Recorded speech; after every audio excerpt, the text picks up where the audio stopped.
Some stories echo through the ages, resonating with generation after generation. They possess a timeless quality, speaking to the human condition in ways that remain relevant regardless of the era.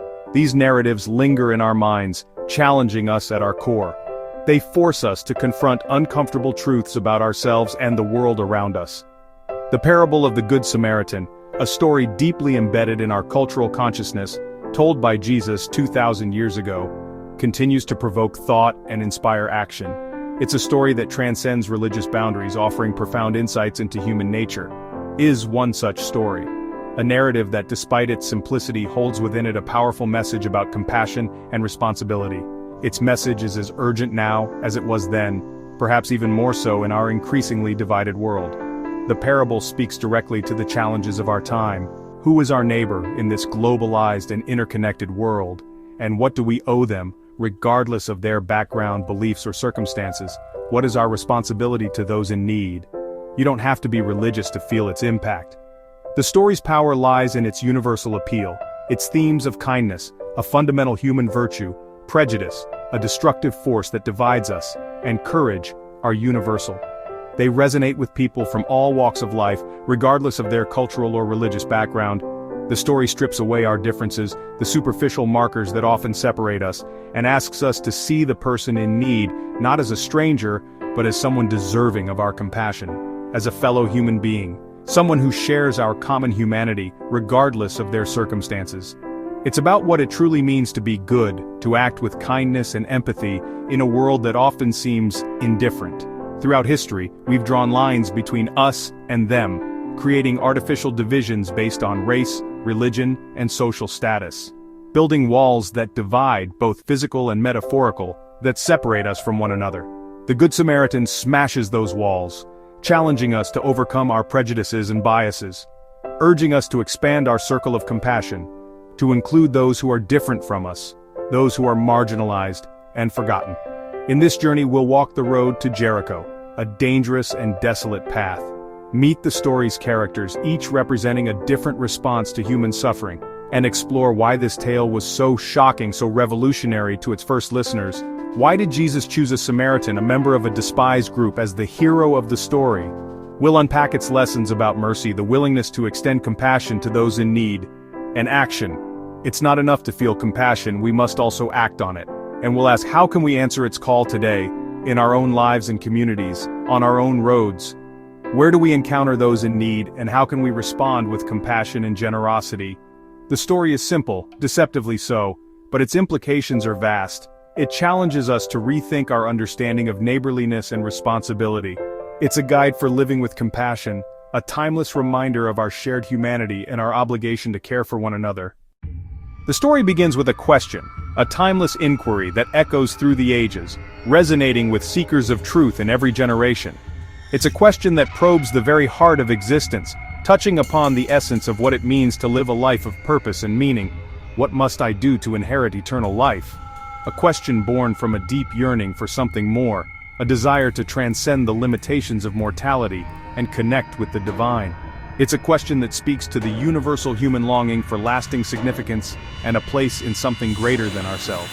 Jesus, the master teacher, doesn't offer a simple answer. Instead, he turns the question back, inviting deeper reflection and self-examination. He understands that true understanding comes not from passively receiving information, but from actively engaging with the truth and discovering it for oneself. What does the law say? Jesus asks, prompting the questioner to consider the established wisdom and moral framework of their tradition. He directs attention to the foundational principles that guide ethical conduct and shape the understanding of right and wrong. The expert replies, drawing upon his knowledge of scripture and tradition. He offers a concise summary of the core commandments, encapsulating the essence of a life lived in accordance with divine will. Love God and love your neighbor as yourself. A profound statement that encapsulates the essence of ethical living.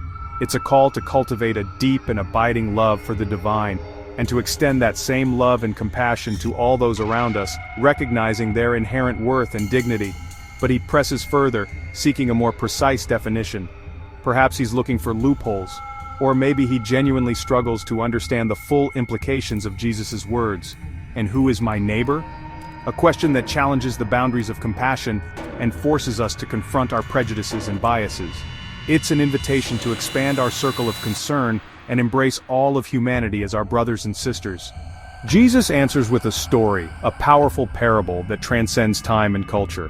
He uses the art of storytelling to illuminate the complexities of human relationships and reveal the true meaning of love and compassion.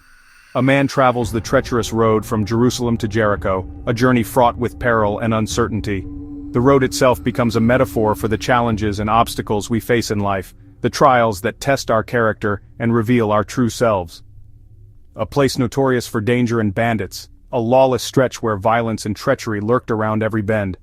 This road was a symbol of vulnerability, a place where the unsuspecting could easily fall prey to those who sought to exploit and harm them. Robbers attack, ambushing the traveler and unleashing a torrent of violence upon him. They represent the forces of evil that seek to rob us of our dignity, our possessions, and even our lives. Strip and beat him, leaving him vulnerable and exposed, both physically and emotionally. The brutality of their actions underscores the depths of human depravity and the capacity for cruelty that exists within us. Leaving him half dead, a broken and battered figure lying helpless on the side of the road. His condition is a stark reminder of the fragility of human life and the ever-present threat of suffering and pain. He's anonymous, stripped of identity, reduced to a nameless, faceless victim of violence. His anonymity challenges us to see beyond superficial labels and recognize the inherent humanity in every person, regardless of their background or circumstances. Simply a human in desperate need, a fellow being crying out for help in the midst of unimaginable suffering. His plight calls upon our empathy and compels us to consider our responsibility to alleviate the suffering of others. This detail matters. The focus on his vulnerability and pain is crucial to understanding the parable's message. It forces us to confront the reality of human suffering and to acknowledge our shared vulnerability. His suffering is the story's center, the focal point around which all other events revolve. It's a reminder that compassion begins with recognizing and acknowledging the pain of others. The stage is set, the scene is prepared for the unfolding drama of human interaction. The empty road represents the space where choices will be made, where compassion will either triumph or falter. Not to test the victim, but those who pass by, those who have the opportunity to offer aid and comfort. The true test lies not in the victim's suffering, but in the response of those who witness it. The wounded man becomes a silent question, a living embodiment of the question, "Who is my neighbor?" He challenges the passers-by to define the boundaries of their compassion and to consider their responsibility to those in need. Will anyone help? Will anyone stop to offer aid and comfort, or will they simply pass by, indifferent to the suffering of their fellow human being? The audience, familiar with this perilous road, understands the risks involved in stopping to help a stranger. They know that bandits may still be lurking, and that offering assistance could put their own lives in danger. Is forced to imagine themselves in the story, to consider what they would do if they encountered such a scene. The parable becomes a mirror, reflecting back our own values and beliefs. The parable is no longer about a distant event. It's not just a tale from the past, but a living, breathing reality that continues to unfold in our own time. It's about every moment we encounter suffering, every time we are confronted with the pain and vulnerability of others. It's about the choices we make in our daily lives, the opportunities we have to extend compassion and kindness to those around us, and must choose how to respond, whether to turn away in indifference or to reach out with love and support. The parable challenges us to examine our own hearts and to consider the kind of person we want to be. The tension is set, the stage is poised for action, and the audience is left wondering what will happen next. The suspense builds as we await the arrival of the characters who will determine the fate of the wounded man. Who will stop and who will walk away? Who will embody the true meaning of neighborly love? And who will prioritize their own comfort and safety above the needs of others? The story is about the choices we make, the decisions that define our character and shape our destiny. It's about the power we have to make a difference in the world, to alleviate suffering and promote healing. When faced with need, when confronted with the vulnerability and pain of others. It's about whether we will choose to see the humanity in those who are suffering, or whether we will allow our prejudices and fears to blind us to their plight. It's a test of compassion, a challenge to our capacity for empathy and kindness. It's about whether we are willing to step outside of our comfort zones and extend a helping hand to those who are in need. Not just for the characters, but for us, the audience, the viewers who are invited to reflect on our own lives and choices. The parable is a call to action, urging us to become more compassionate and engaged members of our communities. The road to Jericho is a mirror, reflecting back our own hearts and revealing our true selves. It forces us to confront our prejudices, our fears, and our capacity for both good and evil. For our own journeys, the paths we walk in life, the choices we make along the way. It reminds us that every encounter with suffering is an opportunity to demonstrate compassion and to embody the true meaning of neighborly love. What will we do? How will we respond when we encounter suffering in our own lives? Will we turn away in indifference? Or will we choose to act with compassion and kindness when we see someone in need? The answer to this question will determine not only our own fate, but the fate of the world around us. To grasp the parable's power, we must understand its setting. The road from Jerusalem to Jericho was steep, rocky, and dangerous, nicknamed the Way of Blood for its frequent robberies. Jerusalem was the religious heart, Jericho, a bustling city. But the real tension was social.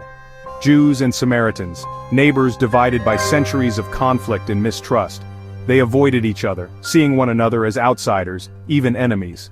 The rivalry was deep, with stories of temples defiled and destroyed. To Jesus' audience, a Samaritan was the last person you'd expect to be a hero. This context is crucial. Jesus isn't just telling a fable, he's confronting deep cultural wounds. The parable uses charged symbols: holy city, dangerous road, bitter enemies. The listeners had strong ideas about who was good and who was bad. Jesus is about to turn those expectations upside down. The story challenges everything they thought they knew about decency. It's a setup for a radical redefinition of what it means to be a neighbor. The road stretches onward, winding and unforgiving. The sun beats down, casting long shadows. Then a figure appears in the distance. The first to pass the wounded man is a priest. He is a respected religious leader, adorned in ceremonial robes, a symbol of his high standing within the community. His presence commands respect, and his words carry weight. Surely he would help. One would expect that a man of God, a shepherd of his flock, would be the first to offer aid. His position demands it, his faith seemingly compels it. But he sees the man, lying injured and vulnerable, and crosses to the other side of the road. He quickens his pace, averting his gaze as if trying to erase the scene from his mind. Maybe he fears danger, the risk of ambush in this desolate place. Or perhaps he worries about ritual purity, the defilement that contact with blood might bring. Either way, he chooses rules over compassion, self-preservation over selfless service. He prioritizes adherence to religious law above the immediate needs of a fellow human being. Next comes a Levite, another religious figure, a member of the priestly tribe, expected to show mercy and offer assistance to those in need. He approaches with a similar air of authority. He too sees the man, lying helpless by the roadside, and also passes by on the other side, offering no help, no comfort, no sign of concern. For the audience, steeped in expectations of religious leaders, this is shocking. The very individuals who should embody compassion and service turn a blind eye to suffering. The very people entrusted with spiritual leadership, those who are meant to be examples of righteousness and care, fail to act, revealing a profound disconnect between their professed beliefs and their actual behavior. They see the need, the desperate plea for help, etched on the wounded man's face, but walk away, prioritizing their own concerns, their own comfort, their own agendas. The story critiques a faith that's all form, no substance, a religion that emphasizes outward rituals and adherence to rules while neglecting the core principles of love and compassion. It's not enough to know the law, to recite the scriptures, or to hold a prestigious title within the religious hierarchy. True faith demands more than intellectual assent or outward conformity. Compassion is measured by action, not status, by deeds of kindness and mercy, not by pronouncements of piety or displays of religious fervor. The priest and Levite represent the danger of empty religiosity, the hypocrisy of those who profess faith but fail to live it out in practical ways. The story asks, what good is faith? What value does religion have if it doesn't move us to help those in need, to alleviate suffering, to extend a hand of compassion to the vulnerable? The test is not what we believe, the doctrines we espouse, or the rituals we perform, but what we do when faced with suffering, how we respond to the pain and needs of others, whether we choose to act with compassion or turn away in indifference. The silence of the wounded man, his unspoken plea for help, is a challenge to all who pass by, a stark reminder of our shared humanity and our responsibility to care for one another. Who will finally stop? Who will break the cycle of indifference? Who will demonstrate the true meaning of compassion and love? Then comes the Samaritan, the supposed enemy, the outsider. The audience expects him to ignore or even harm the victim. But he does the unthinkable. He has compassion. He sees not a rival, but a fellow human in pain. His empathy moves him to action. He bandages the wounds, using his own oil and wine, precious supplies. He lifts the man onto his animal, walking so the victim can ride. He brings him to an inn, stays overnight to care for him. The next day he pays the innkeeper and promises to cover any extra costs. The Samaritan's help is practical, generous, and ongoing. He gives his time, resources, and energy for a stranger, someone he's supposed to hate. The story's shock is complete. The outsider becomes the true neighbor. Compassion breaks through prejudice and expectation. The Samaritan's actions redefine what it means to be good. He doesn't just feel pity, he acts, at personal cost. This is the heart of the parable. After the story, Jesus asked the legal expert, "Which of these three was a neighbor?" The answer is clear. Even the expert can't say Samaritan but admits, the one who showed mercy. The lesson being a neighbor isn't about identity but action. Jesus flips the question, it's not who is my neighbor, but am I being a neighbor? Neighborliness is an active choice, not a passive label. Anyone in need can be our neighbor, stranger, outcast, even enemy. The story demands compassion in action, not just sentiment. Jesus' command is simple: go and do likewise. The lesson isn't theoretical, it's a call to live differently. The parable demolishes boundaries and excuses. It asks us to expand our circle of care. The true neighbor is the one who acts with mercy. The story's challenge is for all of us.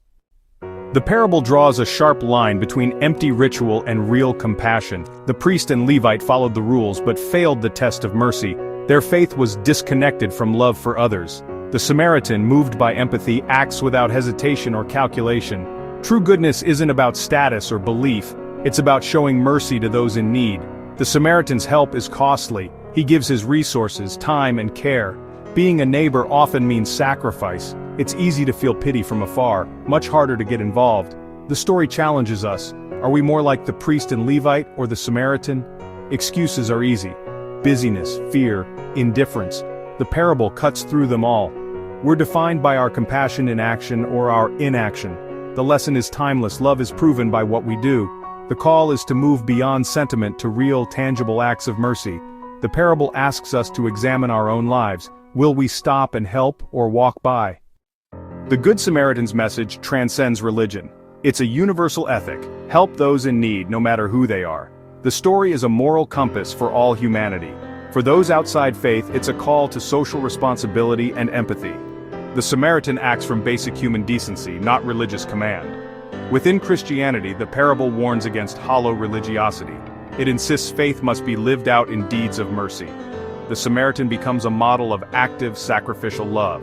The story's power is its ability to speak to everyone, guiding personal morality, social ethics, and deeper faith. What moves us, God, empathy, or duty, the result is the same. Goodness is defined by our response to suffering. The legacy is simple: see the person in need and become their neighbor. The challenge is for all of us, everywhere. The road to Jericho isn't just ancient history. We walk it every day. The wounded are all around us: the homeless, the lonely, the sick, the marginalized. Modern robbers are poverty, injustice, addiction, and isolation. We face the same choice: stop and help, or pass by. It's easy to justify inaction, busy lives, fear, or thinking someone else will help. But being a modern Samaritan means seeing the suffering around us. Compassion is active. It means listening, noticing, and stepping out of our comfort zones. The scale of help doesn't matter. What matters is the spirit behind it. Offer company to the lonely, support to the struggling, advocacy for the oppressed. Use whatever resources you have: time, skills, money, voice, to help. Being a neighbor is about closing the distance between us and them. The parable calls us to practical, everyday acts of mercy. The wounded are waiting on our roads. Will we stop? The parable of the Good Samaritan is a timeless call to action. It strips away excuses and challenges us to act. True goodness is found in what we do for those left behind. Every day we choose: walk by or stop and help. The Samaritan's path is one of active love and mercy. Our humanity is revealed in how we treat the most vulnerable. Jesus' command is clear: go and do likewise. This is not just a story to hear, it's a story to live. Look around your own roads and communities. Who needs a neighbor? The answer is in what you choose to do next.